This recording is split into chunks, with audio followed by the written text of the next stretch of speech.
Okay, Weston, once you have your grease, you need about this much grease in the bottom of your pan. And then you put your flour in, and you get your egg beater, and you just kind of move it around like this. Now, you notice how kind of still soupy it is. So what I'm going to do is I'm going to add a little more flour. Just a little bit at a time so you can get the perfect mixture. You don't want it to be too thick. Now my extra grease I put over in the sink, so if it was too thick, I could take the hot grease from here and then put it back in the pan here. So this is about perfect right here.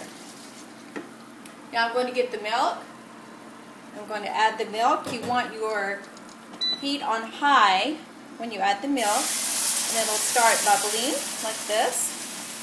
Pour a little milk in, and then you want to swirl the egg beater around while it's boiling. And you notice it's boiling and it's getting really thick, so quickly add more milk. And you keep stirring and it will start boiling again, and you want it to be a nice creamy mixture, so you keep beating the egg beater around like this until all the little pieces in there are broken apart and the gravy is smooth. So if you don't have an egg beater, that's something you must buy before you make the chicken and fried steak gravy.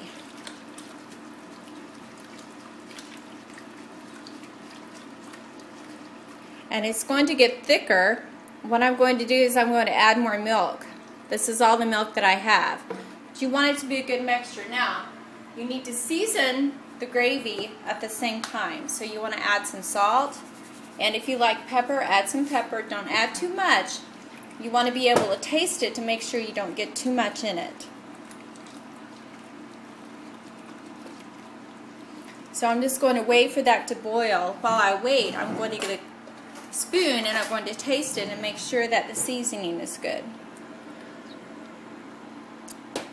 I need to add a little more salt. I'm going to continue stirring. You can see it's steaming. You can see it's kind of warm. And this is the gravy. So when it starts boiling, you can turn the heat off and you can just let it sit. The more liquid it is, when it sits up, then the less thick it will be. If you make it thick gravy, then once it gets cold, it's going to be even thicker. Alright, if you have any questions, give me a call. I love you.